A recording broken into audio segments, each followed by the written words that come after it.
So Coach Chad, I'm down here in Marina Del Rey, California. I'm at 10-9 Fitness. This is Coach Vince's place. He owns it, it's 10-9 Fitness, and so he's going to do an exercise with me today. What exercise are we doing right now? We're going to do the plank jack. Okay. It's a core specific movement or a core stability movement, and basically what you're going to do is get into a pillar or a plank position. Okay, like a push-up? Exactly, like a push-up. Another variation is to drop down onto your forearms. Just a different positioning. Those with weak wrists or that may be a little more fatigued in the upper body can drop down onto their forearms. Okay, other than that, is there really any difference between the elbows and the hands? There's not much difference regarding the range of motion and the instability in the core and the challenge that way.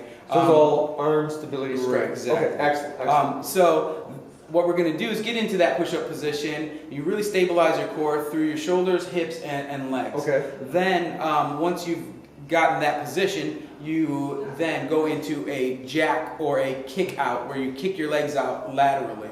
Like a laying down jump jack. Exactly. Okay. So what this does is you're moving your extremities away from the core. So it's forcing you to stabilize your lower abs and hips, and even the adductors and abductors. Okay, great. Now there's a couple of modifications we can do. For a little bit extra challenge, we can add a stability challenge or modification by using a bsUSA ball. And what you'll do is you'll position your forearms, or we'll try the straight arm position over the top of the flat side of the bsUSA ball. Okay, now, so this is going to compromise, exactly. It's going to compromise your balance, and you need to stabilize laterally from side to side, and then you're going to go through your range of motion, and this should be a little bit more difficult.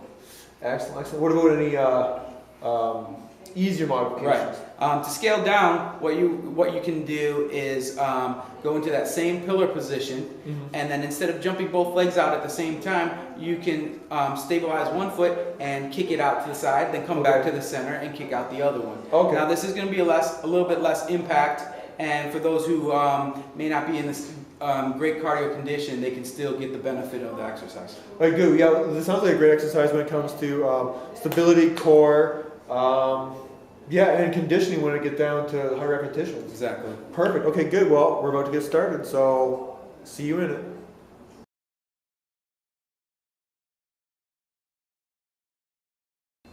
Okay, so now I have Coach Chad in the push-up position. We're going to do a plank jack. So a plank position or a pillar bridge position is essentially the push-up position. You want to keep a straight line between shoulders, hips, and legs. So the purpose here is to do, in the plank position, a lateral jumping jack. So you're going to kick out your legs to the sides as you maintain this position. If you want to try that. So it is a jump jack? Yep. Straight out.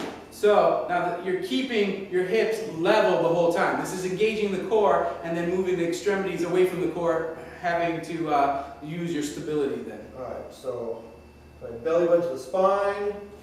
There you go. Perfect straight position. Kicking out. Okay, so now let's go into a modification. Now this could be for people who have wrist injuries or not as much upper body strength. You can go down onto your elbows and maintain that same position. Now as you go down here, same thing. Shoulders, hips, feet, all in a straight line. Now we can just go directly into our plank jack this way.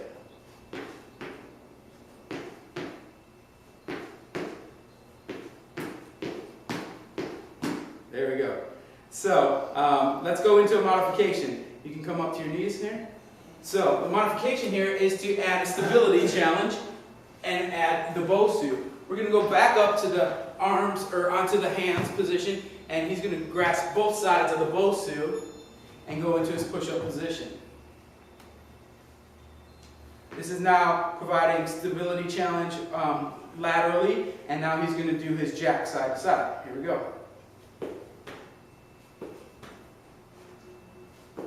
This is working all those little stability muscles, lower and upper. There you go. Now, keeping this pace is going to make it into a cardio conditioning exercise. And we're done. So there you have it. We have a couple different aspects of the plank jack. 2 modifications, one in regular position, actually 3 modifications. One in on your hands in a regular position. Second is on your elbows for anyone with wrist injuries or not as good conditioned upper body. And then we have a stability challenge on the dome side of the bsUSA ball. This is a great way to work the hips and lower core and get into that cardio conditioning. So is it possible to, am I working the same muscles and the same items, the same topic, same theme? If I say turn this back, get that out of my way, and then go slow from like just a plank position, and then instead of going right into the jump jack, can I go one leg at a time? You absolutely can. That's actually a good beginner modification. It'll be less taxing to maintain one stability point and kick out one leg at a time. So if I'm doing that, how would that look? Like what am I doing here? So right there, you're maintaining your position, and you're maintaining. Let's say we're using the right leg first. You keep the plank with your left leg and just step out, and then back to center, and then alternate legs. There you go. So you're working the exact same muscle groups or muscles, but you're slowing down the pace, and you're providing that one stability point at all times. Nice. Good. All right. Perfect. There we go. That was great, Vince. Again, core. I mean, core is so important to boxers, and especially through the hips. And this is going to provide the lower abs and hip stability. Not to mention getting that cardio training in. Excellent. Excellent. Okay, so thanks, Vince. Thank you. And yeah, we're done.